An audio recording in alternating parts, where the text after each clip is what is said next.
Hello students, चलो start करते हैं। Chapter number 20, area of a trapezium and a polygon, class 8 Selina publication, concise mathematics. This is the introduction video of area of a trapezium and a polygon. तो introduction video है, तो इसमें हम सिर्फ थोड़ा सा कंसेप्ट बताने वाले हैं, ठीक है।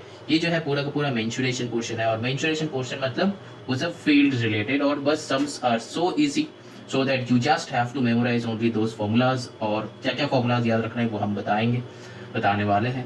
तो ये सारे चीज़ तुम अगर एक बार, बस कुछ नहीं पुराना, बस कुछ कंसेप्ट है, इसको बस एक बार रिकॉल करना है, ठीक है। वो हम रिकॉल करेंगे और इसके बाद हम 20A में जाएंगे, ठीक है। चलो, पहला जो कंसेप्ट हम लोगों को समझना है वो है what is perimeter and what is area. ये पेरीमीटर जो बोलते हैं हम लोग, देखो ये सोचो कि एक ठो रेक्टेंगुलर फील्ड है, समझ में आ रहा है। ये जो है एक रेक्टेंगुलर फील्ड है, और ये देखो ये जो है एक ठो स्क्वायर फील्ड है, मान लो स्क्वायर जैसा दिख रहा है, ठीक है, मान लो। तो इसका क्या होता है, ये जो होता है रेक्टेंगल का, नॉर्मली हम लोग इसको एल लेते हैं, एल फॉर लेंथ, और इसको जो लेते हैं हम लोग ब्रेथ लेते हैं, ठीक है, बी फॉर ब्रेथ। तो ब्रेथ मतलब क्या है, कितना चौड़ा, और एल मतलब क्या है, कितना लंबा, ठीक है। यहाँ पे ये चारों साइड सेम है, तो इसलिए हम लोग इसको एल भी ले सकते हैं, ए भी ले सकते हैं, ठीक है। तो एल लेते हैं, चलो एल से ही हम लोग समझते हैं। तो ये चारों एल है, तो इसका जो है ना, ये बी है तो इधर भी बी है, तो ये एल है तो इधर भी एल है। अब ये इसका भी दो फॉर्मूला होता है, क्या होता है, पेरीमीटर, और इसका भी होता है एरिया। इसका भी दो होता है, क्या होता है, पेरीमीटर, एंड एक और क्या होता है, एरिया। अब देखो ये पेरीमीटर का मतलब क्या होता है, ये जो चार जो बॉर्डर लाइन है ना, इसको बोलते हैं हम लोग पेरीमीटर। मतलब सोचो कि हमको एक तो रास्ता बनाना है, सोचो कि ये एक रेक्टेंगुलर फील्ड है, तो हमको एक तो बॉर्डर बनाना है। तो बॉर्डर मतलब क्या, हमको सोच लो कि फेंस करना है या फिर वॉल्स बनाना है, ठीक है। तो हम क्या निकालेंगे उसका, तब पेरीमीटर निकालेंगे। तो पेरीमीटर का फॉर्मूला क्या होता है, 2 इंटू एल प्लस बी, ये पता है। तो 2 इंटू एल प्लस बी क्यों है, क्योंकि तुम लोग ऐसे सोच सकते हो, एल जो है वो 2 है, बी जो है वो 2 है, ठीक है। और 2L और 2B को हम लोग प्लस करना है, तो हम क्या करेंगे, 2L प्लस 2B, तो जिससे 2 कॉमन लोगे तो L प्लस B। समझ में आया। देखो यहाँ पे हम लोग लिख सकते हैं ना 2L प्लस 2B, तो इससे क्या होता है, 2 कॉमन आता है तो L प्लस B हो जाता है। यही हम यहाँ पे लिखा है, एकदम नॉर्मल सा, ठीक है।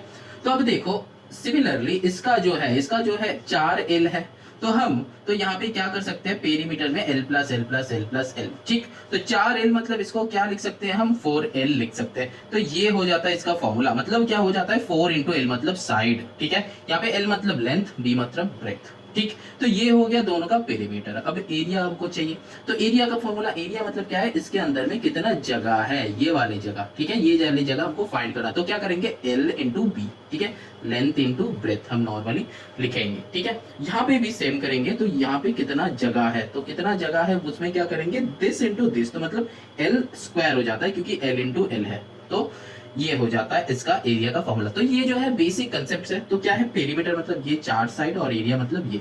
यहाँ पे देखो एक फॉर्मूला हम लोग को पता होना चाहिए, जो कि है, सोचो कि ये एक तो जो लाइन है, जो हम लोग का होता था ना, kilo hecto deca metre deci centimetre, ठीक। ये जो है मीटर लिखा है, तो सबको यूनिट क्या हो जाएगा, मीटर, ठीक है। तो क्या हो जाएगा, kilometre, hectometre, decametre, metre, decimetre, centimetre, millimetre, ठीक है। अब देखो सिमिलर वे में क्या हो जाता है, यहाँ पे सोच लो कि यहाँ पे m की जगह पे g लिखना है, मतलब ग्राम लिखना है। तो फिर हम क्या करेंगे, किलोग्राम, हेक्टोग्राम, डेकाग्राम, ग्राम, डेसीग्राम, सेंटीग्राम, ठीक है। और फिर यहाँ पे क्या हो जाएगा, मिलीग्राम, ठीक है। ऐसा कुछ होता है, ग्राम से होगा तो ये होता है, m से होगा तो ये होता है, तो यूनिट्स कुछ भी रहे, तो मतलब हम लोग का क्या हो जाता है, KHDM ऐसे करके। अब देखो इसका कन्वर्सेशन हम लोग को पता होना जरूरी है कि किससे क्या कन्वर्ट करना है। देखो ये राइट साइड अगर हम लोग को जाना है तो होगा मल्टीप्लाई, ये लेफ्ट साइड आना है तो होगा डिवीजन। तो इसका मतलब क्या है, ये बहुत हम लोग छोटे बच्चा जब थे तब सीखा था, तो ये एक और बार रिवाइज कर लो। तो क्या है, केजी से एमजी तक जाना है तो हम लोग एरो लेंगे जो है मल्टीप्लाई करेंगे, और उल्टा साइड जाना है तो डिवाइड। तो नॉर्मली क्या करेंगे, कैसे करेंगे, सोच लो कि हम लोग के पास 1 मीटर है और हमको चाहिए डैश सेंटीमीटर। तो देखो मीटर 1 मीटर है तो ये मीटर के घर पे चलो, यहाँ पे है हम लोग, तो हम लोग का सेंटीमीटर घर कितना दूरी पे है, तो 2। तो मतलब 20 मतलब 100 से मल्टीप्लाई करना है, ठीक है, 100 से मल्टीप्लाई करना है। तो यहाँ पे 100 इंटू 1 तो क्या हो जाएगा, 100 सेंटीमीटर हो जाएगा। मतलब समझ में आया, क्या देखना है कितना दूरी पे है, तो दोनों के बीच में क्या है।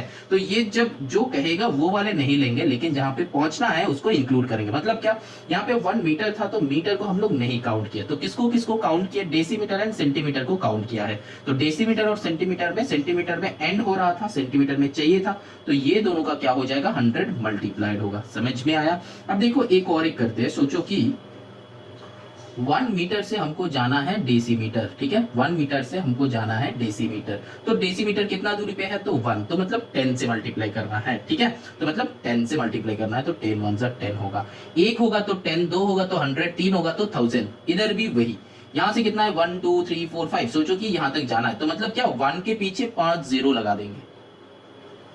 समझ में आया। बेसिकली हम लोग क्या कर रहे हैं, बेसिकली हम लोग क्या कर रहे हैं, सोचो कि 1 किलोमीटर है, हम लोग को जाना है सेंटीमीटर में, ठीक है। एक्चुअली क्या कर रहा है, ध्यान से देखो, 1 किलोमीटर है सेंटीमीटर, तो 1 इंटू कितना लिखेंगे यहाँ पे, 1 2 3 4 5, तो मतलब 1 के पीछे 1 2 3 4 5, ठीक है। तो आंसर विल बी 1 2 3 4 5 इतना सेंटीमीटर। समझ में आया। बस ऐसे करना। अब उल्टा सोचो, अब उल्टा सोचो, सोचो कि ये सेंटीमीटर से मतलब इधर से इधर आना है, ठीक है। सोचो कि मेरा है 1 सेंटीमीटर, उससे हम आना चाहते हैं मीटर पे, ठीक है, 1 सेंटीमीटर से मीटर आना चाहते हैं, तो क्या होगा, देखो सेंटीमीटर हम क्या बोले थे, जो लिखा हुआ रहेगा इधर उसको नहीं लेंगे, तो मीटर में आना है तो मीटर को इंक्लूड करेंगे, तो 100, तो 1 divided by 100 that is equals to, क्या करेंगे, यहाँ पे 1 लिखेंगे, यहाँ पे डॉट बनाएंगे मतलब डेसिमल, तो 1 2, तो 0.01 मीटर, ठीक। एक्चुअली मेरा क्या हो जाएगा 0.01 मीटर। ये हम क्या बनाया, अम्ब्रेला बनाया, ठीक है, वो तुम लोग देख सकते हो, मेरा जो वीडियो है डेसिमल फ्रैक्शन का क्लास 7 का, वो वाले वीडियो में हम ये दिखाया है बहुत अच्छे तरीका से, ठीक है, कि कैसे ये इधर राइट साइड लेफ्ट साइड आता है, और ये नॉर्मली सबको पता होता है, और अगर पता नहीं है तो थोड़ा सा देख लो। तो अब सोचो कि हम लोगों को जाना है 1 डेसीमीटर टू जाना है किलोमीटर, ठीक है, सिंपल सा बात, डेसीमीटर से हमको किलोमीटर में जाना है, तो हम क्या करेंगे, 1 डिवाइडेड बाई कितना है 1 2 3 4, तो मतलब 1 के पीछे 4 0, तो यहाँ पे क्या हो जाएगा, तो ये 1 ही लिखेंगे और यहाँ पे डॉट लगाएंगे, और कितना 0 से 4, तो 4 अम्ब्रेला बनाएंगे 1 2 3 4, ठीक। तो यहाँ पे 0 0 0 0 अम्ब्रेला के नीचे 0 लगा दो, फिर 0.0001, इतना क्या किलोमीटर हो जाएगा। समझ में आया। अब यही सब कन्वर्शन हमको पढ़ना है। अब देखो एक और जो है स्क्वायरिंग, ये देखो ये तो नॉर्मल था, क्योंकि कभी कभी हमको ये होता है कि देखो 1 metre square that is equals to dash centimetre square, इसमें कन्वर्ट करना है, ठीक है। तो कैसे कन्वर्ट करेंगे, 1 मीटर स्क्वायर से सेंटीमीटर, यहाँ पे बस कुछ नहीं करना है, बस उसका जो आएगा उसका भी स्क्वायर कर देना। सोचो कि 1 मीटर से सेंटीमीटर, मेरा यहाँ पे क्या था 100 से मल्टीप्लाई किए थे, तो इसमें किससे करेंगे 100 इंटू 100 से मल्टीप्लाई करेंगे। समझ में आया। मतलब क्या, ये जो है यहाँ पे जो है मीटर को हम लोग नहीं लेंगे, सेंटीमीटर को लेंगे, तो 1 2 आ रहा है 1000, मतलब 100 आ रहा है, तो ये 100 का भी स्क्वायर कर दो इंटू 100, तो 1 इंटू 100 से मल्टीप्लाई होगा, तो मतलब 1 के पीछे 1 2 3 4 1 2 3 4 सेंटीमीटर स्क्वायर, ये याद रखना। मतलब नॉर्मली हम लोग सोचेंगे पहले स्क्वायर को हटा देंगे, नॉर्मली सोचेंगे, फिर क्या करेंगे, उस जो आएगा जितना जीरो आएगा उसका स्क्वायर कर दो, उसका क्यूब कर दो, अगर यहाँ पे क्यूब रहता है तो उसका क्यूब कर दो, जब वॉल्यूम निकालना होगा तो क्यूब निकालना है तो इसका क्यूब कर देंगे। समझ में आया। अब एक और लो, सोचो कि ये जो है 1 metre equals to dash decimetre square, 1 metre square equals to dash decimetre, तो 1 मीटर इक्वल्स टू कितना हुआ था 10 से मल्टीप्लाई किए थे, 1 इंटू यहाँ पे 10 इंटू 10 करेंगे तो कितना हो जाएगा 100 डेसीमीटर स्क्वायर हो जाएगा। समझ में आया। बस कुछ नहीं, जो आएगा उसका भी स्क्वायर कर देंगे। ठीक है, अब डिवीजन के टाइम भी वही करेंगे। जब डिवीजन होगा, डिवीजन के टाइम भी वही करेंगे। सोचो कि हम लोगों का ऐसा कुछ है कि 1 मिलीमीटर स्क्वायर है और हमको जाना है सेंटीमीटर स्क्वायर। तो पहले क्या करेंगे, मिलीमीटर में आ जाओ। 1 मिलीमीटर है तो मिलीमीटर से सेंटीमीटर में जाना है, तो 10, तो मतलब 10 इंटू 10 हो जाएगा। ठीक है, तो मतलब 1/10 इंटू 10, क्योंकि डिवीजन होगा, लेफ्ट साइड आ रहा है तो डिवीजन होगा 1/10 इंटू 10। तो मतलब क्या हो जाएगा 1/100, मतलब क्या हो जाएगा 1, फिर यहाँ पे पॉइंट लो, 1 2 अम्ब्रेला बना, तो क्या हो जाएगा 0.01 सेंटीमीटर स्क्वायर। समझ में आया कैसे करना है नॉर्मली? ठीक है, अब देखो हम एक तो फॉर्मूला सीखेंगे जिसका नाम होता है हेरोन्स फॉर्मूला। ठीक है, इसमें सोचो कि एक तो ट्रायंगल, ऐसा ट्रायंगल बना हुआ है और इस ट्रायंगल का पेरीमीटर निकालना है। ये बी, ये सी, ये ए बी सी है। तो हम लोग का पेरीमीटर हम लोग क्या कर रहे थे, तीनों को प्लस कर रहे थे, सबको साइड। तो यहाँ पे भी तो ट्रायंगल का पेरीमीटर जो होगा ना, पेरीमीटर को हम लोग लिखेंगे कि ए प्लस बी प्लस सी। ठीक, अब देखो और जो है इसका एरिया, तो इसका एरिया निकालने का ना दो तरीका है। एक है ये जो परपेंडिकुलर है, इसको हम लोग बोलते हैं हाइट और ऑल्टीट्यूड। अगर ये गिवन है तो हम लोग half into base into height, height मतलब ये ऑल्टीट्यूड को ले लेंगे। और अगर ये गिवन नहीं है तो क्या करेंगे, तो हम लोग के पास एक ठो फॉर्मूला होता है जिसको बोलते हैं सेमी पेरीमीटर। तो पहले क्या होता है वो उसको बोलते हैं एस। ठीक है, तो a plus b plus c divided by 2 करना होता है। पेरीमीटर को निकालो, बाई 2 करो, जो आंसर आएगा वो क्या होता है, वो होता है एस। तो अब नेक्स्ट फॉर्मूला क्या है, area equals to root over s into s minus a s minus b s minus c करना होता है। ये एस क्या है, कौन सा वाला वैल्यू बैठेगा, ये वाला जो वैल्यू आएगा। ठीक है, एस वाला आया तो एस की जगह पे वही बैठेगा। और ए बी सी क्या है, तीनों साइड्स है। तो ए का वैल्यू क्या होगा, फर्स्ट साइड, बी का वैल्यू सेकंड साइड, सी का वैल्यू थर्ड साइड, क्या होगा हम लोग माइनस कर देंगे। तो ये होता है एरिया का फॉर्मूला। कब, जब ये हाइट गिवन नहीं है। समझ में आया? अब देखो एक और एक कंसेप्ट समझते हैं। अगर सोचो कि यहाँ पे मेरा 3 ट्राइंगल है ऐसा वाला, एक ट्राइंगल ये है, सेम ही टाइप का दूसरा ट्राइंगल है, सेम टाइप का तीसरा ट्राइंगल है,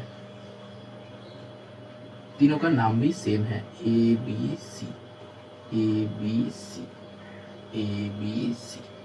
अब देखो हम जो बता रहा था, यहाँ पे देखो हम बता रहा था कि ये ऊपर से एक तो नीचे लाइन आएगा जिसको हम लोग हाइट बोलते हैं, ऑल्टीट्यूड। ठीक, इसका कंसेप्ट थोड़ा और समझेंगे। सोचो कि ये वर्टेक्स से ये नीचे के ऊपर एक परपेंडिकुलर है, अब इसको हम लोग हाइट बोल रहे हैं। अब देखो यहां से भी तो एक इसके ऊपर हो सकता है, ये क्या हाइट नहीं होगा। अब देखो यहां से भी एक तो इसके ऊपर परपेंडिकुलर हो सकता है, क्या ये हाइट नहीं होगा? हाँ, सब हाइट होगा। तो फिर फॉर्मूला क्या है, कोई भी एक वर्टेक्स है, ये जो ए बी सी है इसको वर्टेक्स बोलते हैं। तो कोई भी एक वर्टेक्स से, कोई भी एक ट्राइंगल का वर्टेक्स से उसका ऑपोजिट साइड के ऊपर अगर कोई परपेंडिकुलर ड्रॉ होता है तो वो हो जाता है हाइट। हाइट इक्वल्स टू क्या होगा, the length of the perpendicular to the length of the perpendicular to any vertex from the opposite side। ठीक, मतलब ये ऑपोजिट साइड से इसके ऊपर वर्टेक्स के, इसका ऑपोजिट वर्टेक्स के ऊपर कोई भी परपेंडिकुलर ड्रॉ होगा। और इसका उल्टा भी हो सकता है, the length of the perpendicular to any vertex from the opposite side, और the length of the perpendicular to opposite side from any vertex, ये भी हो सकता है। ठीक है, तो मतलब इस जो ये जो लेंथ है इसको, ये जो लेंथ है इसको, ये जो लेंथ है इसको, ये तीनों को बोलते हैं क्या, हाइट। समझ में आया? समझ में आया कि नहीं आया? गुड। तो एरिया इक्वल्स टू क्या हो गया, half into base into height. Similarly ये 3 अननोन वेरिएबल्स है, तो ये अननोन वेरिएबल से हम लोग लिख सकते हैं कि area into 2 divided by base that is equals to height. लिख सकते हैं ना, इस b को इधर नीचे लेके आया, इस 2 को ऊपर लेके गया। और क्या लिख सकते हैं, और मतलब इससे ही कर सकते हैं क्या, area into 2 divided by height equals to क्या हो सकता है, बेस। तो ये दो फॉर्मूला जो है मेरा इस फॉर्मूला से डिराइव हो सकता है, लेकिन हम लोग ये दोनों को लर्न नहीं करेंगे, बस इसको ही लर्न करेंगे, वैल्यू पुट करेंगे, जो चाहिए होगा यहाँ से ही निकाल लेंगे इधर उधर करके नॉर्मल इक्वेशन की तरह। ठीक, तो ये जो है एकदम बेसिक हम लोग का कुछ फॉर्मूलाज है। तो इसको कैसे यूटिलाइज करेंगे चलो देख लेते हैं। और एक बात है, इक्विलैटरल जो है ना, इक्विलैटरल ट्राइंगल का एरिया का एक फॉर्मूला होता है, वो है √3/4 इंटू ए स्क्वायर। ए स्क्वायर मतलब क्या होता है, साइड का स्क्वायर। ठीक है, ये जो होता है सिर्फ इक्विलैटरल ट्राइंगल का एरिया का फॉर्मूला डायरेक्टली हम लोगों को आ सकता है इस फॉर्मूला से। ठीक है, ये ए स्क्वायर मतलब साइड स्क्वायर है। ठीक है, ये दोनों को एक साथ मैच मत कर देना चाहिए, इसको कर देते हैं। ठीक है, तो √3/4 इंटू साइड स्क्वायर, ये हो जाता है इक्विलैटरल का एरिया। अब देखो मेरे पास एक ट्राइंगल है, वो फॉर्मूला एरिया का फॉर्मूला कैसे लगाएंगे वो बता देते हैं।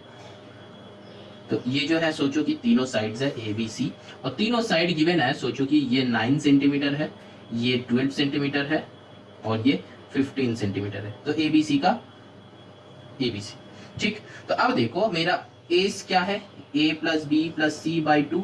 तो ए हम क्या लिए थे 9 प्लस बी क्या है 12 प्लस सी क्या है 15/2। अब प्लस करो तो क्या आएगा 36/2 आएगा। ठीक है, तो यहाँ पे क्या आ जाएगा, आएगा 18 सेंटीमीटर। अब देखो मेरा एस आ गया। ठीक है, एस आ गया। अब क्या करेंगे, एरिया निकालेंगे। तो एरिया का फॉर्मूला क्या है मेरा, √एस into s minus a into s minus b into s minus c. तो क्या करेंगे, √एस क्या है 18 इंटू एस जो है 18 माइनस ए क्या है मेरा 9, बी क्या है 18 माइनस बी क्या है मेरा 12 और 18 माइनस सी क्या है 15। ठीक, अब देखो ये जो है √18 इंटू 18 माइनस 9 तो 9 होगा, यहाँ पे क्या होगा 6 होगा, यहाँ पे क्या होगा 3 होगा। अब देखो मल्टीप्लाई नहीं करेंगे, मल्टीप्लाई नहीं करेंगे। ये जो 18 है ना, इसको 9 इंटू 2 में ब्रेक कर दो। ये 9 जो है रहने दो, यहाँ पे 6 जो है ना 3 इंटू 2 में ब्रेक कर दो। अब देखो ये 9 से एक 9 आया, ये 2 से एक 2 आया, ये 2 3 से एक 3 आया। तो क्या होगा 3 2 6 प्लस 6 इंटू 9 क्या हो जाता है 54 सेंटीमीटर स्क्वायर। ये यूनिट हमेशा याद में रखना। यहाँ पे ना मल्टीप्लाई नहीं करना है, कभी भी मत करना यहाँ पे मल्टीप्लाई, क्योंकि तुम मल्टीप्लाई करोगे फिर रूट करोगे बहुत टाइम जाएगा। तो यहाँ पे मल्टीप्लाई नहीं करना है, हमेशा ऐसा नंबर्स पे ब्रेक करो ताकि वहां से डायरेक्टली ये आंसर आ जाए। अब तुम बताओगे कि सर यहाँ पे 18 को आप 9 इंटू 2 क्यों किए हो, क्योंकि हम देखा कि यहाँ पे 1 to 9 है, तो इसीलिए 9 इंटू 2 में करेंगे तो ये 9 का एक पेयर आ जाएगा। क्योंकि पेयरिंग से हम लोग क्या रूट के अंदर पेयरिंग बनाना होता है, पेयरिंग से एक नंबर करके बाहर आता है। तो यहाँ पे अगर 9 इंटू 2 करेंगे तो इसका पेयरिंग आ जाएगा, और यहाँ पे 6 है तो 3 इंटू 2 करेंगे तो ये 3 का भी पेयरिंग आ जाएगा। तो इसका जो 2 बच रहा था तो उस 2 से इस 3 का मतलब इसका ब्रेक करके जो 2 आएगा तो उसका पेयरिंग बन जाएगा। तो देखो वही हुआ है, ये 18 का 9 इंटू 2 हम किया, तो इस 2 से ये 6 का जो 2 आया ब्रेक करके ये दोनों का पेयरिंग बन गया। तो ये हमको देख के पता चल गया। अब देखो इसको ऐसे ना करके तुम अगर पूरा शॉर्ट में भी डिवाइड करोगे ना तो भी ये सेम ही आंसर आएगा, सेम ही आंसर आएगा। कैसे, देखो इसको हम यहाँ पे कर रहे हैं। देखो 18 का सबसे छोटा स्मॉलेस्ट क्या होता है 9 इंटू 2, तो 9 इंटू 2 मतलब क्या होता है 3 इंटू 3 इंटू 2, तो 3 3 9 इंटू 2 18 होता है। अब देखो फिर से 9 है तो 3 इंटू 3 में ब्रेक करो, 6 जो है 3 इंटू 2 में ब्रेक करो और उधर 3 है। अब देखो ये 2 3 से एक 3 आएगा, ये 2 2 से एक 2 आएगा, ये 2 3 से एक 3 आएगा और ये 2 3 से एक 3 आएगा। तो क्या आया 3 2 6 3 3 9, तो 6 इंटू 9 आया मैच हुआ इससे, देखो हुआ ना। तो वही हम यहाँ पे डायरेक्टली किया है, ये बस यहाँ से हम कैलकुलेशन दिमाग में कर लिया है। ठीक है, इसका और एक तो मेथड है। ठीक है, एक मेथड और है, वही दिखाया कि हमेशा इससे डायरेक्टली करने का ट्राई करो, मल्टीप्लाई मत करना, नहीं करना है। ठीक है, चलो यहाँ पे इंट्रोडक्शन एंड होता है। अब चलते हैं एक्सरसाइज 20A पे।